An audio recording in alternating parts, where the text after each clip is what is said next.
So Barry let us shoot it, but then then it came time to air it, and that's when everybody got nervous, like everybody. And Peter Chernin, who was head of network, sat me down, and he said, "We're really nervous about airing this." He goes, "Undoubtedly, it is great and funny." He goes, "But we just don't think we can air this." He said, "What I'd like to do is I'd like to take out the following sketches," and he wanted to take out the Homeboy Shopping Network, Men on Film, and Wrath of Farrakhan. And he said, "I'd like to air a tamer version, and then when we build an audience, we can push the boundaries." And I said, "I don't want to do that." I said, "I want to kick the door in guns blazing." I said, "If they like it, they like it. They don't, I'm good with that." I said, "But I don't want to trick the audience. I want them to know, what we're doing." He sat there and he was just like, he goes, "Okay, it's all right. Is that what you want to do?" I said, "Yeah." And they aired it. And rest is history. How long did it take between the time you shot the pilot before it got on the air? Probably a year. And not only was that a conversation, but they hired a research group, and it was the funniest thing. I met with the research people, and I swear it was the CIA. It was like, it was a kind of like stiffness and suit and tie that you just go, this is not your average white executive right here. This guy is on another level. And I'll tell you a piece of the conversation that really kind of made me go, oh, this is a little more research than you would normally do. So they told me about the research they had done, and they didn't ask people if they thought things were funny. They asked them, how did it make them feel? I was like, wow. And then they asked me some questions, and they asked me, so what do you think the show is? What do you think? Like, they wanted to know my feelings about the show, and I said, I think the show is fresh and it's new. I think it's revolutionary. And they said, what do you mean revolutionary? I was like, not that kind of revolutionary. I just mean, taking the format and changing it up a little bit, And then those guys left, and I guess they gave their approval. So it was a lot of steps to get to actually getting on the air. And so that initial comment when they first got you to sign on of, we want you to do what you want to do. Yeah. That sounds like that became kind of a conversation. Well, I think they wanted it. They just didn't know, television is not entertainment. Television is programming, and television is sponsored. And so the creative people can be in love with something, but if their sponsors don't feel comfortable with being associated with something, or the, government standards and practice is not comfortable, then it's not getting on the air. So they were very, and I, am very grateful that, the guys who were at the network at that time, Charles Hershon and Joe Davola and that group really pushed hard, and Peter Chernin and Barry Diller both stood their ground and supported me, and that's how that show got on the air. If those people hadn't done their part, In Living Color would not have been. So hats off to those guys for doing that. And Rupert Murdoch, he ultimately made the decision. So they asked you to do the show. You came back with those 3 incredibly strong ideas. Were Right. those things you had been developing already, or did you go off and think of them? Well, um, Wrath of Farrakhan was Damon's idea, which I thought was hilarious. Men on Film and Homeboys Shopping Network were characters that Damon and I used to do when we were 15, 16 years old. We used to, again, we were just odd kids. So we would go out in character and stay in character all night and just walk the streets of New York and on the train and just be in these characters. And whether it was two gay guys or two knucklehead thugs, we just, how we entertained ourselves. And so those, like I said, were characters we did when we were kids. So. And did you have the catchphrases and everything when you were kids, or did those get developed? No, the two snaps up, that catchphrase was created. Mo Money was something that Damon had as a catchphrase for one of his characters, so we just made it for both of those guys. But like I said, those characters were things we used to do as kids. And describe the Wrath of Farrakhan script. The Wrath of Farrakhan, I thought, was one of the smartest sketches that we ever did. And basically, it was a parody of The Wrath of Khan, which was on Star Trek. But in ours, Minister Farrakhan beams aboard the Enterprise and creates racial dissension amongst all the different ethnic groups on there and points out how Captain Kirk has been exploiting everybody on the starship. And it was just really, for that time, especially Minister Farrakhan was at the height of his, sort of popularity and controversy and all that. And it was just the right mix of everything. And it was, like I said, one of my favorite sketches on that show. And despite the nervousness about airing certain sketches, what was the reaction when that pilot aired? Oh, it was huge.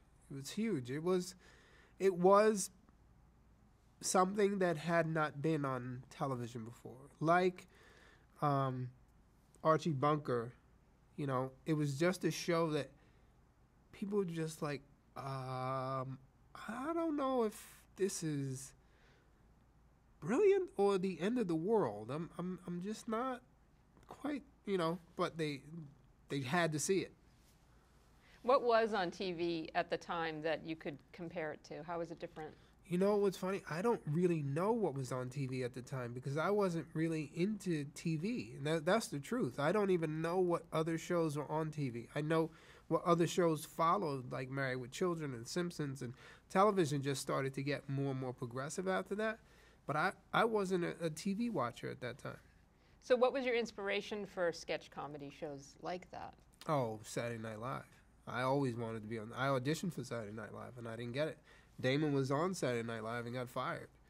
And so when the opportunity to do any show, well, if as a comic, if I could pick the show I wanted to be on, it would have been Saturday Night Live. So I was like, I'll create my own. And I knew all of these incredibly funny people who, hadn't got a shot. And I was like, oh, it's on. So let's talk about some of those funny people. So talk about the casting process. The casting process was really fun. A lot of the people I knew from doing stand-up in the clubs. But even though I knew them, I put them all through the process. And the process was they came in, they read a script, performed that. Then we did improvs. And then if they made it to the finals, they had to do their act on stage. And it was the total of the three that, I needed people who could think on their feet. I needed people who could act, who could do characters, not necessarily do impressions, but mimic. And so I knew what my needs were, and I had this process of filtering out. And there were people who later went on to be very famous who auditioned that didn't make it, like Chris Rock and Martin Lawrence. Um, but the people that I did find, Jim Carrey and Jamie Foxx and Tommy Davidson and David Allen Greer, my brother Damon, Kim, that was our, and then Takia Crystal, we found in Chicago along with Kelly Caulfield, and they were improv actresses actually, and so I found them there. So you made everybody audition. Yeah, everybody audition. So let's talk specifically about some of the cast members. So talk about Damon, working with Damon. Well, wow. Working with Damon. See, Damon is another person that I would never consider working. Like, he's my brother. Damon and I have been, like,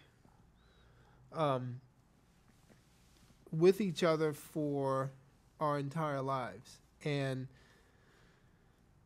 I was his big brother. So when I say that, not just older, but Damon, who's almost my height now, as a kid, the doctors thought he was going to be a midget because he didn't grow until he was 16. So when I was 16, I was 6 feet tall, and Damon was under 5 feet. So he literally was my little brother, and I looked after him. And he looked up to me, you know. And I used to work at McDonald's, and he would hide my keys. I was a manager at McDonald's. He would hide my keys so he would have to bring them to the job because all the girls thought he was so cute because he was my little brother. Little brother. But we've, you know, he, like I said, he's always been at my side, right? And so when we were doing stand-up and I had this opportunity, and I had worked with him on I'ma Get You Sucker as well, and Partners in Crime, this thing I'd done with Robert. So I knew Damon was ready, and not only was he ready, Damon was at a point comedically where he was the most brilliant guy on the planet. The way he thought, the way his point of view was completely different than mine or anybody else that I knew, and he was really on the edge. So he was a guy that, you know, Lauren Michaels missed out, you know, because, you know, they had their way over there, and they didn't know, and I did. So when that didn't work out, that was a must-have. He was that was my first pick. You know, if we were doing the draft, that was my first pick right there. Talk about Jim Carrey. Jim Carrey was a guy who had 3 careers before I ever showcased him. He had done a bunch of TV pilots. He had done a movie, a vampire movie. And he had a career as an impressionist in Vegas. And he was doing quite well. But he hated it. And he quit. And he went back to doing stand-up. And I knew how talented this guy was, but he kept getting these roles that didn't showcase him. He wasn't able to do what he does. And this was the perfect opportunity. And Damon was the one who brought him to my attention. You know, when I was casting, he was like, "What about Jim?" I was like, "Oh, yeah, you know." And I was like, he's a little crazy. They was like, "Yeah, but that's good." Because Jim, his stand-up was like crazy. Like he did like a guy who had nuclear, like survived a nuclear bomb or something. It was just like, like I say, his act was out there. And Damon was like, "Yeah, that's what makes it great." So I was like, "Yeah, okay, cool. I'll definitely bring him in." He came in, he killed the improvs, he killed the character stuff, and again, a no-brainer. So did he bring characters like Fire Marshal Bill with him? Jim brought Fire Marshal Bill is his character, but Fire Marshal Bill was 10 different things before it was Fire Marshal Bill. So I had a process where I would, like at the end of a season, I would tell everyone to go away, and when you come back, I want you to bring me 3 characters. Observe the world, bring me 3 characters. So everybody would come back and they would pitch. So Jim had this face. That's what he had, was this face. And he pitched it as a Make-A-Wish kid. He pitched it as a burn victim. And then he came back with the fire marshal, who is a burn victim.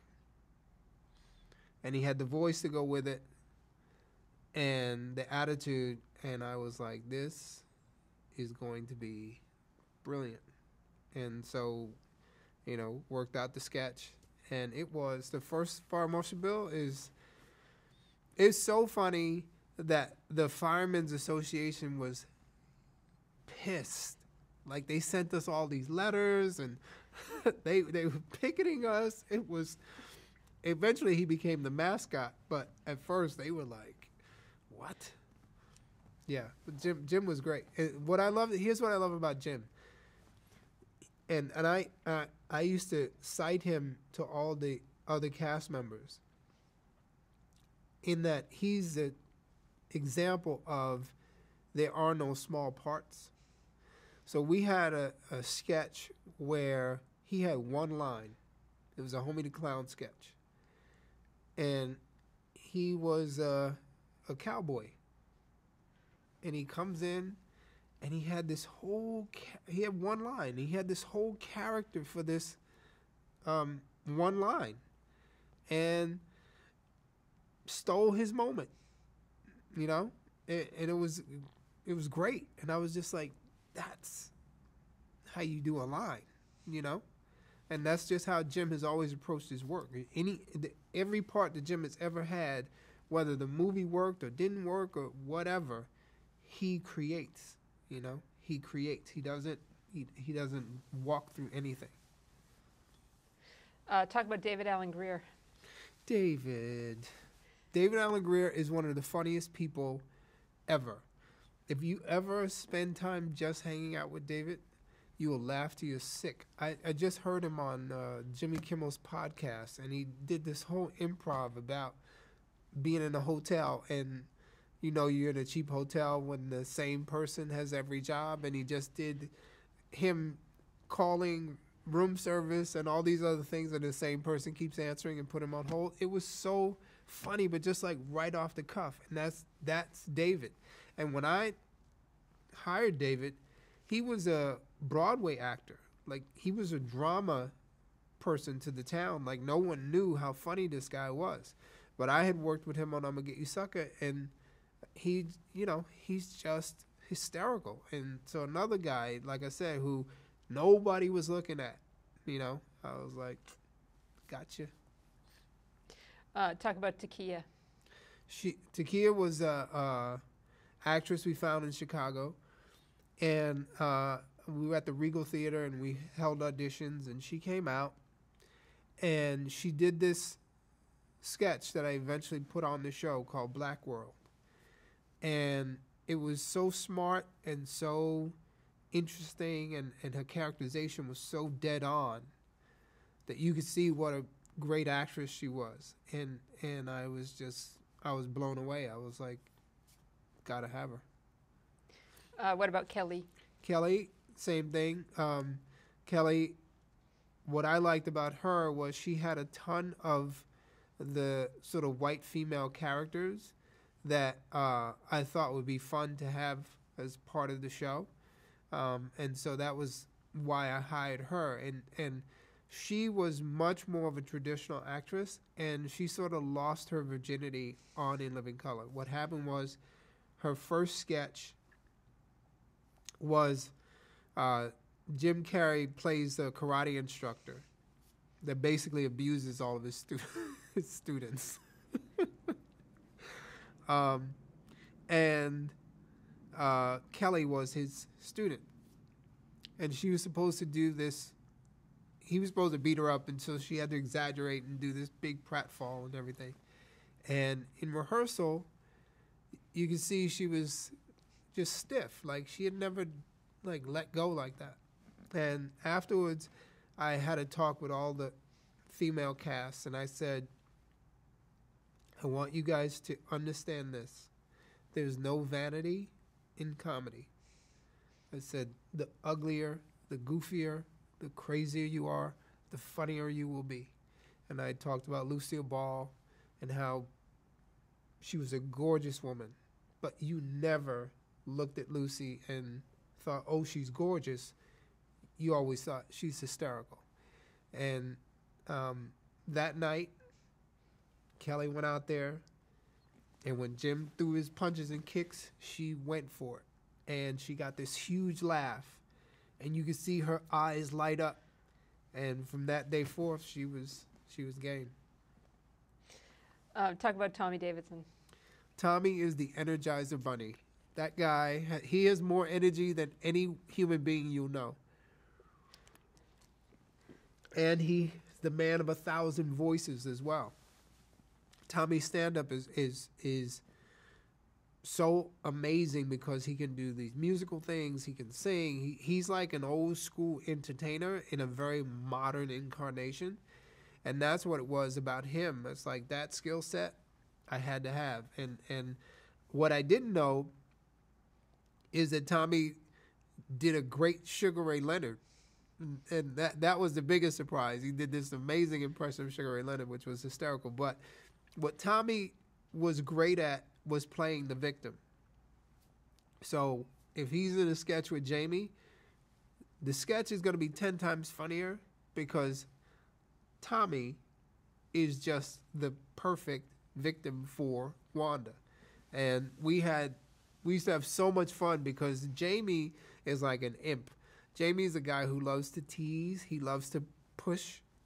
And he would do things to Tommy that make Tommy crazy. And Tommy would always be looking to me to cut, and I would never cut. I would force him to stay in the scene, and it would be so much fun. Talk about Kim Coles. Kim Coles. Kim was with us for the first year, and I think that Kim was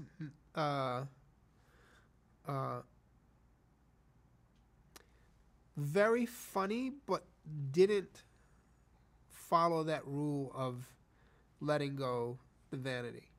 I just felt an awareness from her, and that's why I think it didn't work. Talk about your brother Sean. Oh, Sean was his first. Now Sean, like Damon, but even more so, has been at my side since he was a baby. Sean made me aware of what being a big brother means. So one time, I remember clearly hanging out with my friends on the corner, just talking trash, and I just have a sense that something familiar is nearby, and I look down, and I see Sean. He's made his way over to me, and not only is he standing with me, but I have my foot up on the wall, my hands folded. He was standing exactly like me, and I realized at that moment, whatever I do, he's gonna do. So I gotta be careful what I do, and so, like I said, he has been literally like on my hip and Marlon on his hip, since they were babies. And this journey that we've all had, for those two guys, it's completely different because they saw the dream before. They saw it happening like in front. Their big brothers doing this stuff, so they had something to aspire to, and so they knew when they were little guys what they were going to do. They were going to do what me and Damon were doing. And the two of them have. My mom, poor woman, was their punchline. They used to. Okay, so my mom has this fixation with the phone. If the phone rings, she has to answer it. So they found this bell that sounded like the phone ringing, and they hid up under her bed, and they would ring the bell and make her run from the kitchen all the way to her bedroom, and just when she touched the phone, they'd make it stop. And they kept doing this to her to the point where my mother, she started thinking that a woman was calling my dad and hanging up. So now she's running to the kitchen, snatching the phone and cursing this invisible woman out until she hears them giggling. And she's just like, and she looks under her bed, and there they are with the bell. And she just like, you little rascals. And they have been these practical jokers, like I said, their whole life, and have grown up knowing that comedy was going to be their business. So it's been a joy to have both of them, fulfill that. And In Living Color is where it started for Sean. And why did he start out as the DJ? How did that come Well, about? because he didn't have enough experience to be part of the cast. So the plan was, to introduce him, let him keep doing his stand-up on the side and everything, and then when he was ready, bring him into the cast. And the great thing was that as I brought him in, Marlon had left Howard and moved out to L.A., and so I was able to bring the two of them, and the two of them are always great together. Okay, so talk about your sister Kim. My sister Kim, all of us say she is the most talented in our family. And as kids, my sister Kim was the one that you knew was going to be in show business. Where I had this secret dream, Kim had this desperate dream. So my sister Kim was in every community play, every production at school, every musical. I mean, that's what she did. And what made it so desperate was she didn't have the money to do it. And so she would make her own costumes. This is a true story. Okay. So, she's going to be in this play at school. And she's supposed to be like a butterfly or an angel or something. And so she needs angel wings and tap shoes. My mom is like, we don't have the money. You can't be in this play, right? Kim is not giving up on this. She's got a part, and she's not letting it go. She finds some old curtains, takes a wire hanger, and makes her some wings, puts bottle tops on her shoes, and now she's got her costume. My mom, she tells my mom, she doesn't have to worry, but she wants us to come see the play. We go to the play, and she is literally skidding across the floor because she has no grip on the bottom of these shoes, and she's banging into everybody. It was the funniest. We came up with a character called Little Magic on the show, who is Little Kimmy, just this desperate little girl who wants to be in show business. But that was Kim. She was going to be in it no matter what. And so, when I got the opportunity, and again, everything I ever done, I had put Kim in. So she was in I'm Gonna Get You Sucker and Hollywood Shuffle and all that stuff. But now it was a chance to really showcase all that she can do and all the years of her desperation coming to bear. And she was just great. In season 3, Jamie Foxx joined the show. Mm-hmm. So talk about working with Jamie. Jamie was a guy, and this is what people don't know about Jamie. One, his name is not Jamie. His name is Eric Bishop. And he was a singer who wanted to get on stage to sing. So he started doing comedy so he could have time on stage to sing. And he was funny. And how he got on stage was, and how his name became Jamie Foxx, was he noticed that at the Comedy Store in LA, they had a preference towards women in terms at audition night. Whoever the sleazy guy was, MC was, wanted to get the cute girls. So he put his name as Jamie Foxx, something ambiguous but sounds like it could be a fine girl. And sure enough, it worked. But now he's stuck with being Jamie Foxx.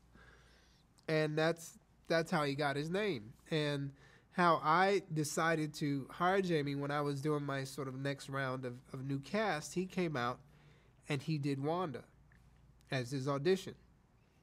And he didn't really have like the whole thing laid out, but he had the story of the ugly girl at the club who's, blocks all her cute girls' attempts to, or blocks all the guys who are attempting to talk to the pretty girl.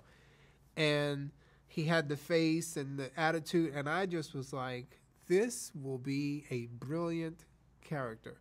And when we decided, to do it as a sketch, and Jamie went into the wardrobe room and he found all his, wardrobe and the hair, and the killer was, he came to me, he goes, what do you think about the Vaseline? And I said he wanted to do that, and I was like, go for it. And that is, again, if he hadn't done anything else, to have that character on the show was worth everything. Now, he did, but like I said, if that was it, that would have been worth it. Could you tell, like right away, a character like that was going to be a recurring character? Oh, absolutely. Absolutely. I look at that and I see endless possibilities. Talk about working with Alexandra Wentworth. Oh, she was fun. She was fun. Again, she was part of the second round. And I think only one season because it was when I was departing. But she was, what I loved about her was how game she was. She was sort of that definition of no vanity. Like, she would absolutely go for it. And she was a lot of fun. What brought about that second round of casting? Just wanting to keep infusing fresh blood. I took a page out of Lorne Michaels, and I saw that he would constantly bring in new people, and I think it was good because it challenges everyone. Make you keep stepping up your game, and also people started to get movies and things like that, and so I needed to expand the cast. So you've talked about the good parts of working with your family. Yeah. What are the tricky parts of working with your family? Let's see. I don't think there's a lot of... there hasn't been a lot of downside of working with my family. The downside of working with my family is people constantly trying to divide our family.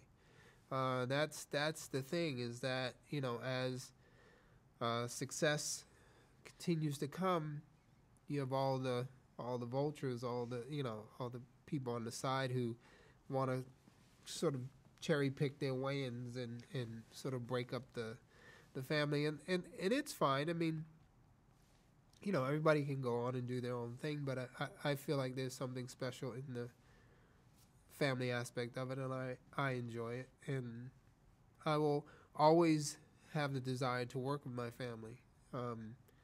But like I said, I understand individual pursuits, and that's all good too. And with the other cast members, non-family cast members, were they cool with it? I think they were.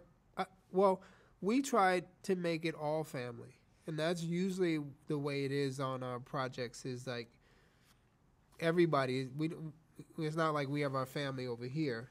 We sort of bring everybody in, and all the sets that I've been on have been very loving sets, and that's just, I don't know, my good fortune, I guess. Let's talk about the Fly Girls. Yes. So what was the thought behind having the Fly Girls? Well, I wanted to, like, when I thought about doing In Living Color, I said, I don't want to just do a sketch show. I want to do like an old school variety show with a hip hop flavor, right? So instead of a band, I was going to have a DJ, and my June Taylor dancers would be Fly Girls. And they were supposed to be a mix of conventional dance and hip hop. And I wanted it to be multi-ethnic and really sort of speak to young women. And who were some of the Fly Girls? Lisa Todd, Deidre Lang, Carrie, I don't remember Carrie's last name, and then there was Carrie Ananaba and Jennifer Lopez. Carrie French. Carrie French, thank you. And Rosie Perez was the choreographer? And Rosie was the choreographer. Actually, the original choreographers was A.J. Johnson and Tisha Campbell. They did the pilot for me. And then Rosie came on when I picked up the series because they were actresses. And Rosie was she was an actress as well, but she really was sort of into the hip-hop movement. And Rosie had a huge part in helping me to facilitate that vision of, Fly Girl. From the clothing to the dance selection, the music. She was very instrumental in helping me find all the up-and-coming hip-hop artists that we showcased on the show. Because Rosie was a B-girl. So before she became an actress, that's what she did. So she was very immersed in that world. So let's talk about production on the show. Describe the writer's room. The writer's room was... it was fun for most and sad for others because there were some very strong voices in there. And this was sort of pre-sexual harassment and all of that. And so if you were a female writer, you really had to be able to hold your own because it was very much a male-dominated business, period. So the female writers put up with a lot of shit and got very tough very quick, which I think helped in some ways. And then, amongst the guys, women are very supportive of each other. Men are brutal. So if you were pitching and dying, you were going to get no love. You were just going to get people laughing hysterically at your pain. And like I said, it was a real interesting mix of people. But really, I had the best of the best. They were young and smart and funny and really understood the fact that they didn't, I made it very clear, you don't have to write black. You write funny, we'll bring the ethnic. And they had great points of views on, some of the things that they brought were like Who's on First with Minister Farrakhan and Al Sharpton. And it was such a smart take on the old Abbott and Costello riff. The West Side Story was right at the height of the riots in Brooklyn between the blacks and the Hasidic Jews. And we did West Side Story with my sister Kim falling in love with Hasidic Jew, and the scene where they sing to each other, "I'm in love with a boy named Menachem," was just so like I wouldn't have thought like that, you know. And this was a Jewish guy who wrote it, and it was just so much fun to have different voices, you know, participating like that, and it just some great stuff came out of it. And were the actors also writers and Yes, participating? the actors would come up with the characters. So Damon would come up with his characters, Jim would come up with his. Everybody came up with their characters, and then the writers would help to service them once, you know, they were up. So that was great to have a cast who could write and a writing room. And did you pull topics for? I mean, you mentioned the riots, but Yeah. did you intentionally try to pull topics from current events? Yeah. We I didn't want to be a topical show. But if something was really in the news, then we had to deal with it. And the nice thing was that it was just us, Saturday Night Live. Now you got 1,000 people on the internet, so you sort of Johnny come lately right now. But we were able to get there before anybody else. And there were certain things that, like the riots is something that Saturday Night Live would never touch. You know, that was just, we can't do that, but we could. So talk about that. Were there things that you considered doing that ended up being too sensitive and you decided not to? No. There was never a time where it was too much. It was just like, how do we do this? So it was always done with the idea of being funny. If it was just edgy or offensive, no. We got to be funny. So if you're funny, you can get away with anything. Did you ever do anything that in retrospect you thought crossed a line? Well, I did things that I didn't realize were hurtful to people. Like when we did Oprah and she, you know, told us that she was hurt by the sketch. That, you know, that was hurtful to us because when we were young and we were unaware. Like I didn't know that a woman's weight was an issue. Like I was a guy. I had no idea. I was like, if you're fat, it's funny, right? No. So you learn those things, you know. So there were a few of those instances where, as I look back, I go, oh, that must have hurt that person's feelings, and that wasn't the intention. The intention was just to, you know, make fun of everything that person had done. You know what I mean? Those kind of things, like I said, if I look back and I go, ooh, that might have hurt somebody's feelings, but that was never the intent. The intent was really just to make the biggest joke possible. Talk about crafting impressions of people. I mean, you did Arsenio, and Right. You mentioned Arsenio earlier, so how do you craft an impression of someone who's your friend? Well, that's what's funny is that none of us, other than Jim, were impressionists. We were just comedians who knew how to make fun of people. And so, like, Arsenio was my friend. So I knew all these things about Arsenio. And what's funny is at the time, he and I were going through a little riff. And he would kind of take little sly shots at me on his talk show. And I was like, oh, okay, you want to play? So I was like, okay, I'm going to do you. And so I did that one with the intention of sort of poking, you know.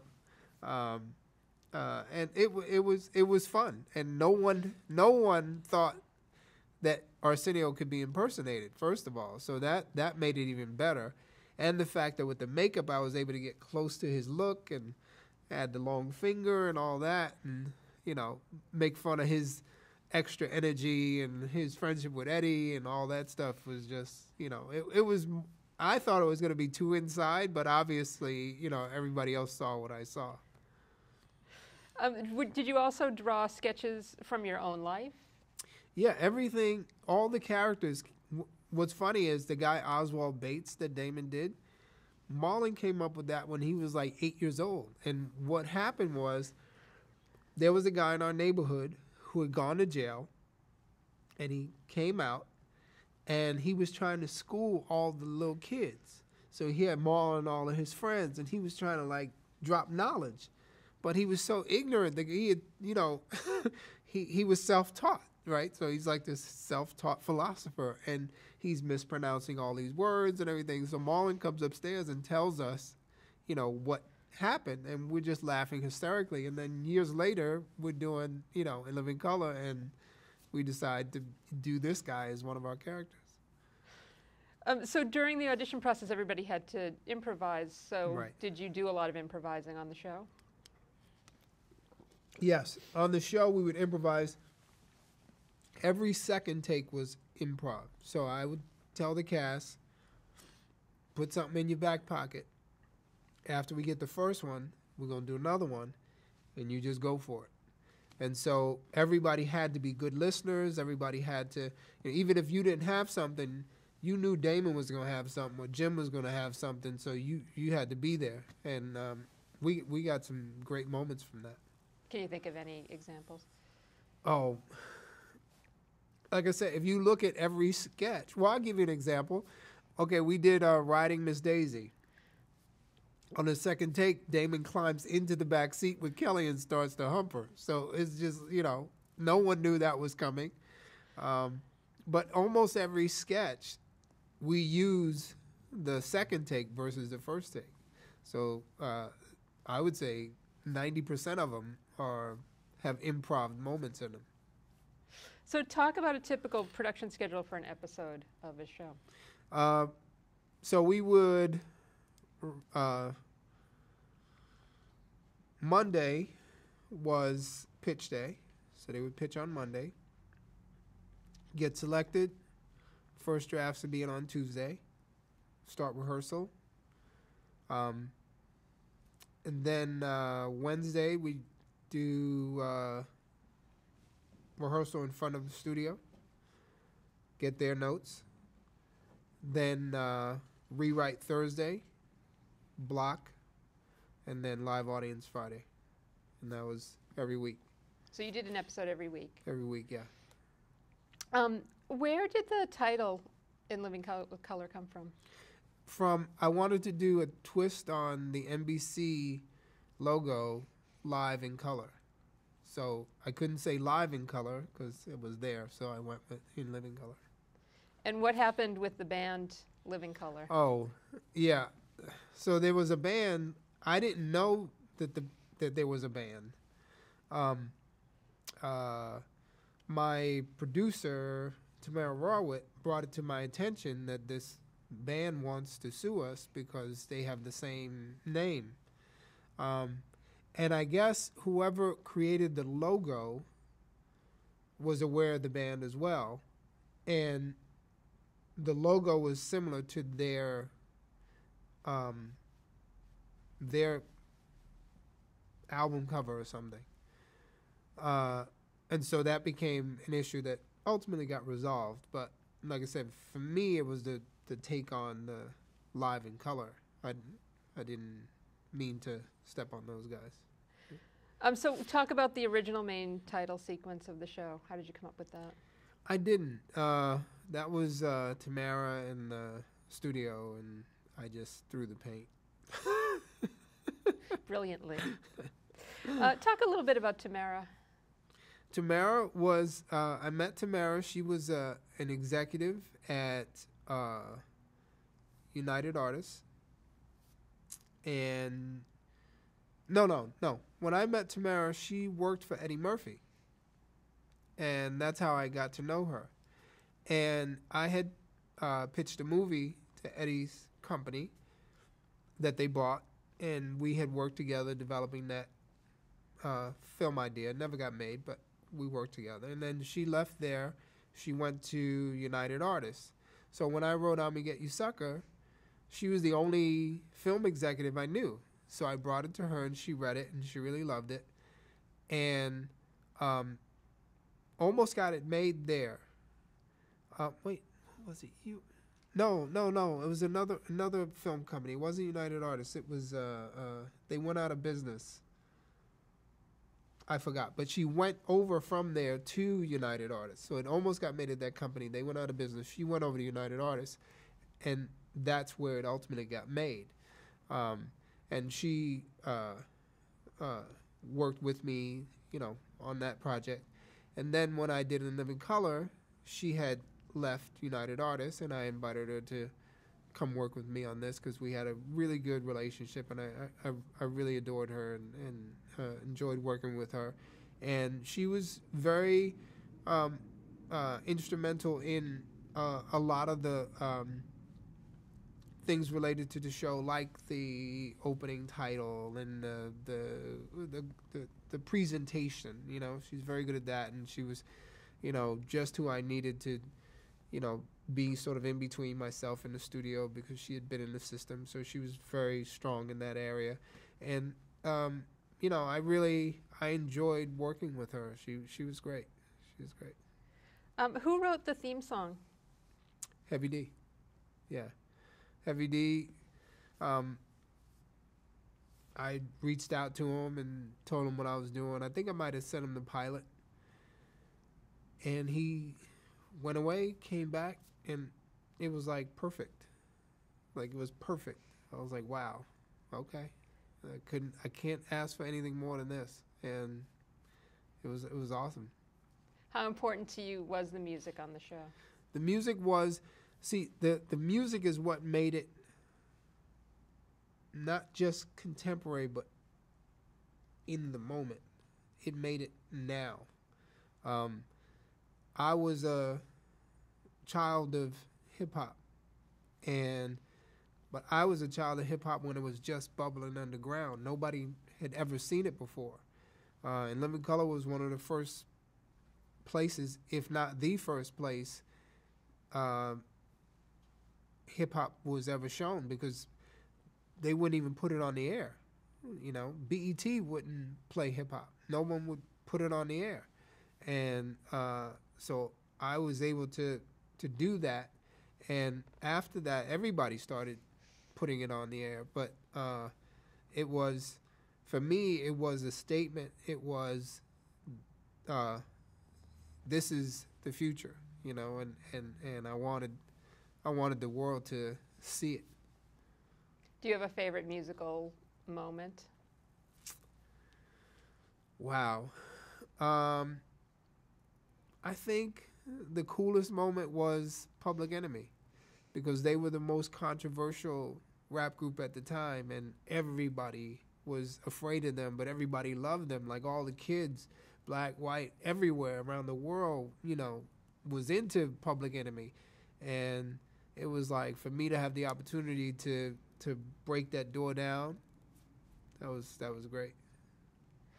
You mentioned the live audience. How important was their energy to the show? Well, I had to tell the actors, you're not just playing to the audience, because that's a danger, And we used to feed off of them, but I would always tell them, remember, you're playing to the people at home. So, don't confuse a laugh in the room with a laugh out in the world. So that was a big, like I said, that energy used to feed us, but I used to have to constantly make sure that you don't get drunk off of that.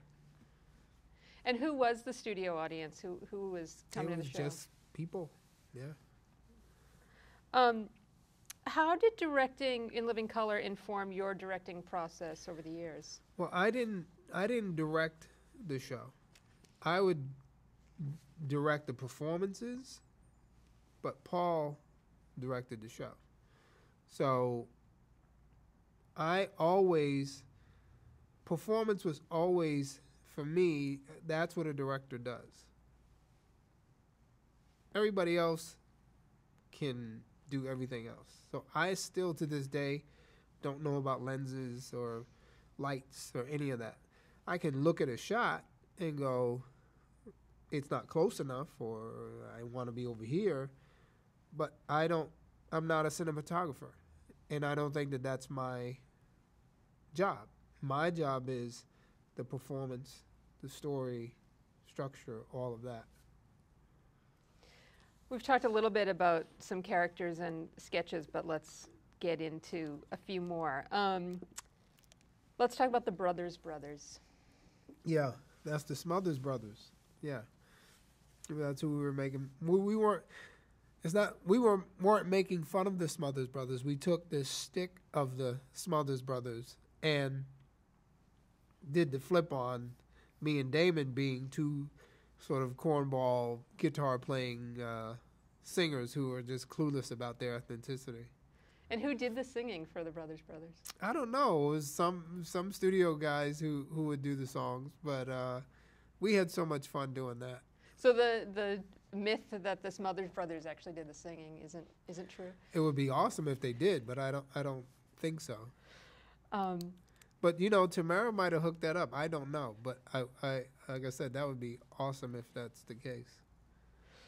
When you were creating new characters, I mean, obviously you said you brought a lot of characters with you from your course of your life, but when you were creating new characters for the show, what was your process in doing that for your own, the characters you portrayed? You just try to think of, I mean, for example, like Frenchie was something I actually did.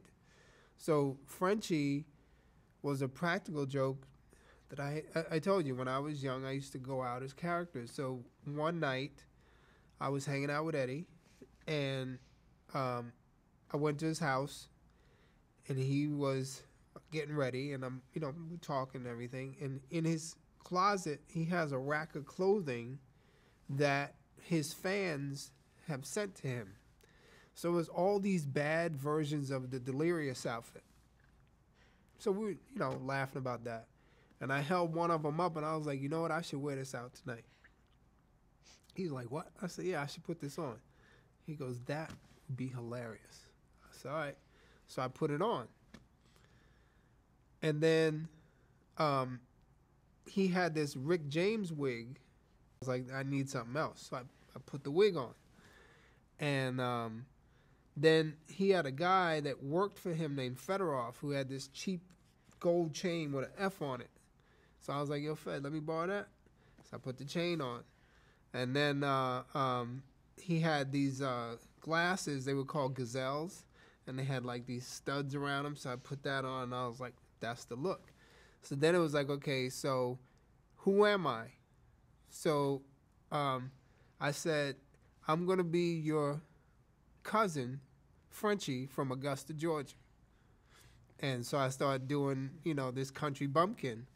And, we were laughing about it and everything. And he was like, man, you ain't going out like this. I was like, I'm doing it. So as we're leaving, I go, I got one more thing. And I go in the kitchen, and in the refrigerators, there's like this huge sausage. And I put it in the pants, because the pants are like skin tight. I put them in the pants, and it makes me look like I have the hugest schlong in the world. And I go to the club, and I am just being insane. I'm like dancing, and I'm stomping so that the sausage bounce around while I'm dancing. And women are just like, oh my God. And I take all the classic disco chants, like the roof is on fire, and I'm just messing them up. I'm going, the roof, somebody done shit on the roof. And like the crowd at first, they like with you, and then they like stop, like, did he say what I, and I'm just like having so much fun. And Eddie, literally tears are like pouring down his face, because he's just like, this dude's insane. And the best part of the night was I meet Rick James. So we're at the club, and Rick James is there, and he comes over and says hi to Eddie. And I'm standing there, and Eddie doesn't want to introduce me, but I keep doing this, and Rick is looking like, who is this guy? So Eddie goes, yeah, this is my cousin Frenchie from Augusta, Georgia.